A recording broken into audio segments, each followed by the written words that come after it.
شهاب الدین نامې زه د خیر محمد زوی یم د ملایانو د کلي اوسېدونکی یم. تاسو ته ډېر د زړه د کومې سلامونه یایم چې تاسې زموږ په دې غربت باندې دومره ستړي یاستئ او دې ځای ته راغلي یاستئ.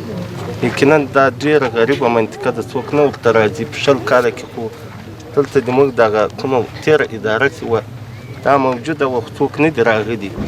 خو مامزه ټول ختم سوي دي. اوس از سر نو باید کارونه وشي. په مامزه باندې موږ نه غږېږو چې څه وسو څه نه وسو. تاسې شاهد حال یاستئ چې دا خلک دي بې خدمته پاته سوي.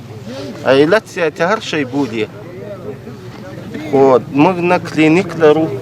حتی حیا دې وي چې که ښځه ناجوړه سي ډېرې ازاده د ښرنې خواته وړو، یا یې پاکستان هغه خو اوس دا لار کې ډېر مشکلات دي. تاسې خپله حال دي هېڅ ته مو هم نه پرېږدي.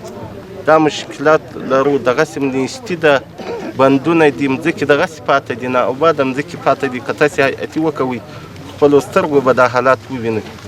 نه دلته ټلیفون فعاله ده، نه یو بل داسې یو خدمت عامه خدمت سوی ده. د تاسې کلکه توجه غواړو چې تاسې د دې موږ غږ د منطقې د غربت حالات، د منطقې احتیاجات چې تاسې کوم مسؤلیت لرئ په موافق د مسؤلیت باندې هغو جایو ته ورسوئ. د تاسې جایو جهان مننه. دورچینه چې ستاسو اړوند سیمه ده، هلته سرحد لرو موږ. د مسافرو په وړاندې کومې ستونزې دي؟ د مسافرو په وړاندې باندې خو دا ستونزې دي چې هغه یو قانوني یو هغه نه لري، عبور عمرو نه لري. یو قانوني په غلچکي د غلا په لاره باندې تګ دا خو د یاد وړ نه ده چې سړی یې یاد کړي. قانونا یو څه سهولت نه ده موجود چې د قانون له مخه یو څوک لاړ شي یا د تذکرې په واسطه باندې یا د شناخت کارت په واسطه باندې فقط او فقط یا د غلا په واسطه باندې یا کله دی یو دغسې هغه هم داسې یو شکل دی چې هغه رسمیت تاسې ته معلوم دی چې رسمیت نه لري. مولوي صاحب په دغه سیمه کې دیني مدارس شته؟ دیني مدارس شته خو رسمیت یې نشته. ستاسو سیمه کې څو دیني مدارس دي؟ زموږ په هغه کې د 28 مدارس په دغو شاوخوا مضافاتو د ماموی کې دي. او پاملرنه څومره ورته شوې؟ پاملرنه خو فقط او فقط په چندو باندې د خلکو د زکاتو که د مالو وي که د غنمو وي، فقط د دغه جګړې د عوامو په مرسته په اقتصادي وضع ډېره ضعیفه ده، ودانۍ هم ضعیفې دي.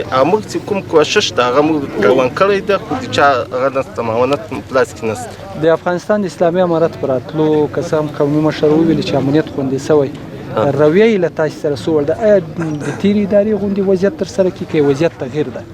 د تېرې ادارې سره یې هم تر موږ وضعیت فوق ده.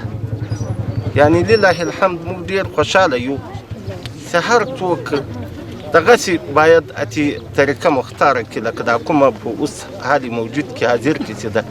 ځکه نه یو پولیس ته دورونه شته، که نوي شکایت وکړي میډیا ته، نه د چا په مځکې غصبي حالات شته، هېڅ حال هم نشته. یعنې دا د مشکل نمونه نشته. که یو خو انسان د څرنګه مشکلات نه وي داسې جزي مسایل که پېښ سوي وو، هغه خو د انسان د امکانه جوتل یې ده. په یو ملک کې نشي کېدای چې جزي مسایل دې پېښ نه ډېر با امنیته ملکونه دي. تاسې وین شاهد حال یاستئ چې بعضې جزئیات مسایل کې پېښېږي، خو کلاً په ټوله په جملتاً ډېر امن ده. لله الحمد هر چاته امن ده.